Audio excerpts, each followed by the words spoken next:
Hey everyone, I'm Annie, and today I'm going to talk about job hunting at the Grace Hopper Conference. So, what is the Grace Hopper Conference?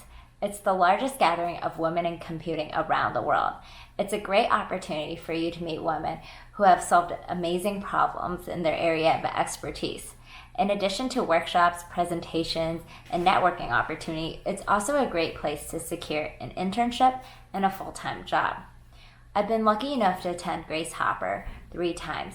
During my sophomore year, I was able to secure 2 job offers.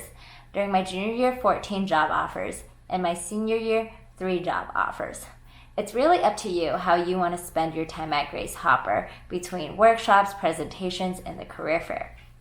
For this video, I'm going to focus mainly on how I secured my 14 job offers my junior year, and hopefully you guys can all do the same. Here are 5 things you can do before the Grace Hopper Conference. 1. Make sure you have a good resume. Ask any peer, professor to review your resume. Personally for me, I asked my peers and I also posted my resume in a Facebook group of technologists that I'll be linking below.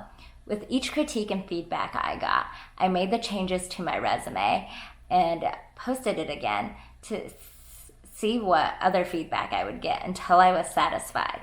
Another thing you can do is look up jobs that you're interested and see if the skills that they're asking for in the listing is highlighted in your resume.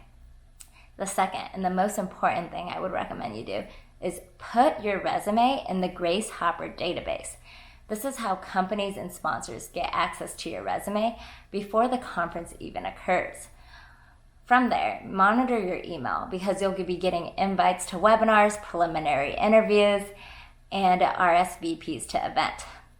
I accepted all the invites to webinars and RSVPs to event to make sure I was showing interest in those companies.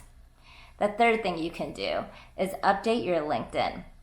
Also from there, follow VGHC hashtag GHC to see if recruiters are trying to reach out to candidates or post career application links publicly so you can apply to them. The fourth thing I would do is I would make sure I had a good elevator pitch. So this elevator pitch you'll be using over and over again whenever you walk up to a booth at the career fair at Grace Hopper. So you want to make sure that you've practiced this, and when you reached a recruiter, it's just ready to go. So what exactly is an elevator pitch? It's a brief description of who you are, your experiences. Personally for me, I included my major, junior and senior year, and my experiences and how I can be a benefit of the company and what job I was interested from them. The fifth thing I would do is I try to study prior to Grace Hopper for interviews. So some basic questions you should have answers to are, what are some challenges you face? Tell me about your experience. And then another thing I did was I went on Glassdoor to look at companies that I was interested in their roles, especially their interview section, where they talk about what questions they would ask and see if I can answer those. For the technical side of stuff, I went on LeetCode and I also did some practice interviews with friends, which really helped out. Now that we've talked about what to do before the conference, let's talk about what we are going to do when we get there. Here are 4 things I would recommend. 1, dress the part. You want to be comfortable and confident in whatever you're wearing because you're going to be talking to recruiters in that outfit all day. Personally for me, I wore a blouse and a pair of trousers. 2, sell yourself. Companies are going to be talking to thousands of women all day long, and you really want to stick out and show that you're interested. Here's what I would recommend doing when you approach the recruiter. Tell them your elevator pitch. You're going to give a sentence or 2 of why you're interested in that company, and then ask if they have a position available or talk about the project you're interested in that's on their company. Usually what the recruiter will do is give you an interview slot, lead you to someone else on the team that can talk about that project. When you show that you're interested, they're more likely to give you an interview. So how I went about talking about what I found interesting in that company was while I was standing in queue, I would do a quick Google of what that company did, any like recent news, and figure out what I'm going to say when I talk to those recruiters. You want to keep it short because you only have around 2 to 3 minutes with each recruiter. 3, keep an itinerary. So personally for me, I had all my workshops that I wanted on my Google Calendar that I wanted to attend. So it made it really easy when interviews were scheduled, because sometimes I had interviews back to back, and I had interviews way after Grace Hopper, and this just helped me keep organized throughout the conference.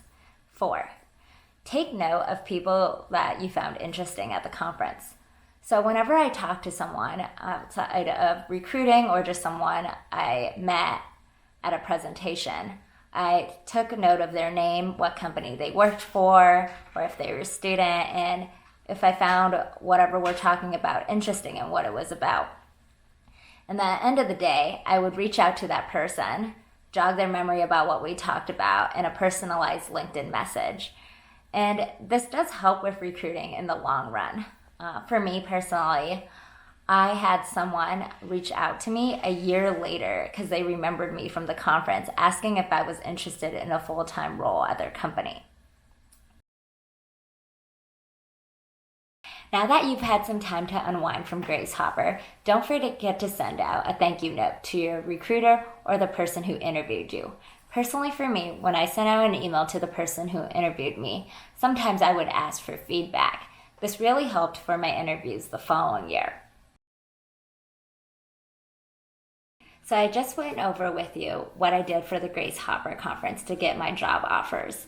So now I'm going to go over with you what I could have done better. And hopefully with these additional tips, they'll help make your job search smoother. So the first thing is to shortlist companies. During my sophomore year, I made the mistake of just going to every single company and waiting in line to talk to recruiters just for them to tell me that they're not hiring sophomores, only juniors and seniors, and to come back next year. So what I did for senior year was I did a little research for the criteria that I wanted that year, which was hiring full-time in New York City. And that definitely helped me save a lot of time. And I would recommend you guys creating your own shortlist with your own criteria. The second thing is to organize your GitHub if you're planning to show it. So I did have companies and recruiters ask me for my GitHub. Instead of going through preliminary interviews, they were going to go through my GitHub and I was going to do a code walkthrough with them. I didn't plan on showing my GitHub, so it was really disorganized, my bad. It was really disorganized. So I would recommend you guys organizing your GitHub if that's something you plan on showing. And also, especially for this year, to have links to everything ready, especially since it's going to be virtual. So have your GitHub, whatever portfolio you want to show, website, resume, and your LinkedIn.